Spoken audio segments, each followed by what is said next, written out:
वैसे यह काफी चौंकाने वाली बात है कि जिस अमेरिका के राष्ट्रपति ट्रंप ने अपने शासनकाल में सबसे ज्यादा हथियार बेचने का लक्ष्य रखा है, इसके बावजूद उन्हें शांति का नोबेल पुरस्कार चाहिए।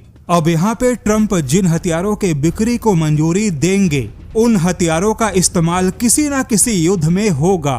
तो ऐसे में 2026 में भी ट्रंप को किसी शांति नोबेल पुरस्कार की उम्मीद छोड़ देनी चाहिए। वहीं ट्रंप ने सैकड़ों बार भारत और पाकिस्तान के बीच में युद्ध रुकवाने की बात कही और यहाँ पर पाकिस्तान ने भी ट्रंप के बयानों पर हाँ में हाँ मिलाते हुए चापलूसी की सारी हदें पार की। लेकिन यहाँ पर भी ट्रंप के सलाहकारों ने ट्रंप को सही सलाह नहीं दी। व्हाइट हाउस का पूरा तंत्र भारत की ताकत का सही अंदाजा लगाने से चूक गया और इस बात का खुलासा खुद अमेरिका के सबसे बड़े थिंक टैंक CSIS ने किया।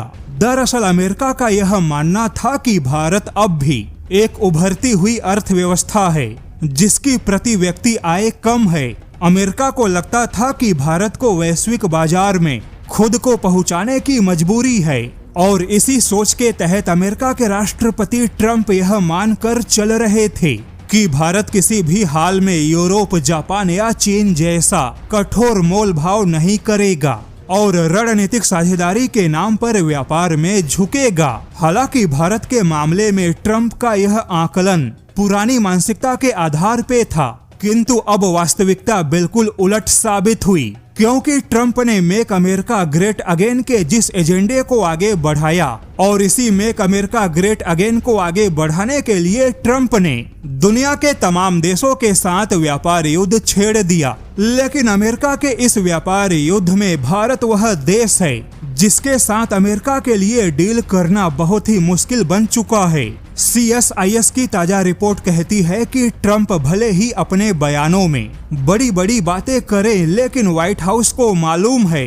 कि भारत कहीं ज्यादा जिद्दी निकल गया। ट्रंप ने भारत को आसान समझा था, लेकिन भारत ही सबसे ज्यादा मुश्किल साबित हुआ। अमेरिका लगभग हर प्रकार की धमकी भारत को दे चुका है। भारत पे दबाव बनाने के जितने भी तरीके थे, अमेरिका वह सब कुछ आजमा चुका है। ऐसे में अमेरिका के सामने भारत के साथ बातचीत के सिवाय कोई विकल्प नहीं बचा। हालांकि भारत और अमेरिका के बीच में कई राउंड की बैठक हो चुकी है, लेकिन फिर भी व्यापार समझौते पर अब तक कोई सहमति नहीं बन पाई। ऐसे में अमेरिका के लिए भारत के साथ व्यापार समझौता करना राजनीतिक और कूटनीतिक चुनौती बन चुका है। हालांकि यहाँ पर अमेरिकी थिंक टैंक CSIS ने एक और चौंकाने वाला खुलासा किया कि अमेरिका को इतना बड़ा जवाब देना यह केवल भारत की जिद नहीं है, बल्कि भारत का अपना खुद का बाजार काफी मजबूत है और भारत के इस ताकत को समझ पाने में ट्रंप के सारे सलाहकार फेल हुए। अमेरिका के साथ व्यापार युद्ध में कूदने से या ट्रंप के टैरिफ से भारत की स्थिति में कोई ज्यादा फर्क नहीं पड़ा, किंतु उल्टे अमेरिका खुद यूरोप से लेके जापान और एशिया के बाजारों तक अपना भरोसा खो बैठा। और अमेरिका के लिए यह पहला बहुत बड़ा अनुभव है जहां भारत ना तो झुकने को तैयार है और ना ही अमेरिका की हर बात मानने को तैयार है, बल्कि सीधे स्पष्ट और कठोर शर्तों पे भारत भी अमेरिका के ही बराबर में बातचीत कर रहा है।